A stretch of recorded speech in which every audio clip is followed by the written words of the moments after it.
Ce qu'on voit de plus en plus, c'est que cette situation de pandémie affecte le fonctionnement normal des entreprises, amenant les unes et les autres à complètement se réorganiser.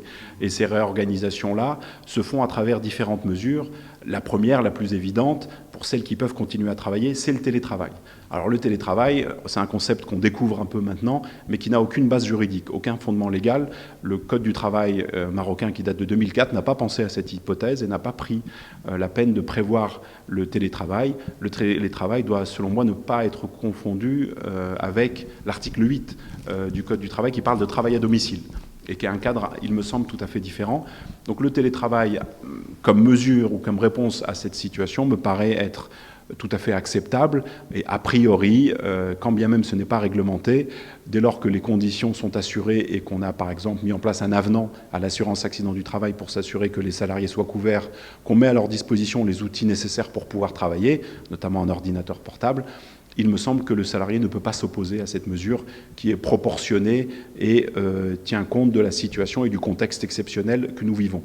Quand il n'est pas possible d'être en télétravail, on a un certain nombre d'autres éléments quand on souhaite continuer son activité, mais de manière dégradée. Alors, on a la possibilité de faire une réduction du temps de travail. Donc, au lieu de travailler 44 heures par semaine, par exemple, on pourra aller jusqu'à travailler uniquement 22 heures par semaine. Et donc, ça, les entreprises peuvent mettre en place cette réduction du temps de travail dès lors, et ce sont les dispositions de l'article 185 du Code du travail, que la réduction du temps de travail ne va pas au-delà de 50%, donc une réduction jusqu'à 22 heures au maximum, et qu'on ait informé et consulté les délégués du personnel. Donc c'est une procédure d'information-consultation, il ne s'agit pas d'obtenir leur accord, mais simplement les informer et les consulter. Et dès lors qu'on a fait cette procédure d'information et de consultation, dans la semaine de cette procédure d'information et de consultation des délégués du personnel ou des syndicats s'il y en a dans l'entreprise, on est en mesure de mettre en œuvre de manière effective cette réduction du temps de travail jusqu'à 50%. Et le corollaire, naturellement, c'est que les salariés perdent aussi 50% de la rémunération. Ils ne seront rémunérés que pour la période effectivement travaillée. Si pour différentes raisons l'entreprise doit aller au-delà de 50% de la réduction du temps de travail et donc de la rémunération, dans ce cadre-là, il sera nécessaire d'obtenir l'accord des délégués des salariés ou du syndicat, s'il en existe un dans l'entreprise. S'il n'y a pas d'accord des représentants du personnel, il sera possible de la demander auprès des autorités et de demander à obtenir cette possibilité de réduire de manière encore plus importante le temps de travail, au-delà de 50% ou au-delà de 60 jours. Alors, on parle parfois de chômage partiel, mais à tort, puisqu'on n'a pas ce mécanisme de chômage partiel ou d'activité partielle, comme c'est le cas en France, où le législateur ou l'État intervient pour prendre en charge une partie de la rémunération. Là, on a purement et simplement un mécanisme prévu par le Code du travail en cas de difficulté passagère.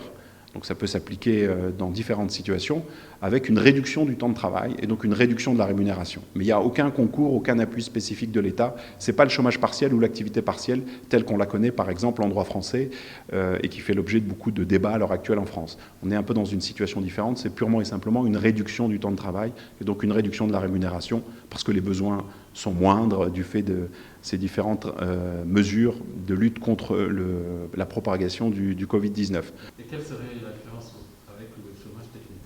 Alors le chômage technique n'existe pas.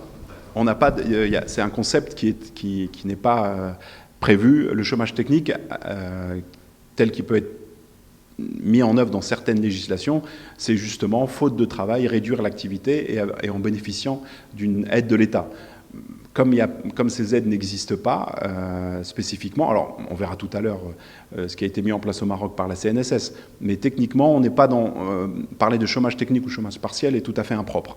On est là dans une situation réellement de réduction du temps de travail. Après, les conséquences sont les mêmes, puisque ça permet à l'entreprise de réduire ses charges sociales et ses coûts salariaux sur la période. Ça, c'est une des mesures de réduction du temps de travail qui existent. Si on veut essayer de ne pas impacter les salaires, ce qu'il est possible de faire, c'est de mettre les salariés en congé. Et donc, par exemple, si les salariés ont des congés acquis, leur faire prendre leurs congés pour cette période-là, de manière à continuer à les payer sans qu'ils aient à travailler. On peut faire cette prise de congé sans l'accord. On n'a pas besoin d'obtenir l'accord des salariés pour les congés payés acquis. Par contre, si on veut mettre les salariés en congé non payé, donc en congé sans solde, là, ce n'est pas possible. Il faut nécessairement obtenir l'accord du salarié pour mettre en place une situation ou un régime de congé sans solde, puisque ça revient à arrêter l'activité et à ne plus rémunérer personne, donc en pratique à suspendre le contrat de travail. Donc ça, ce n'est pas possible, sauf a démontré qu'on est dans une société qui a dû fermer du fait d'une décision gouvernementale. Donc un certain nombre, le secteur aérien, certains restaurants, etc., sont confrontés à cette situation. Il y a eu une décision gouvernementale de fermeture qu'elles doivent appliquer. Donc dans ce cadre-là, on arrête l'activité et il n'y a pas d'obligation de maintien des salaires. Et c'est là qu'entre en ligne de compte le fonds Covid-19 qui a été mis en place par les autorités.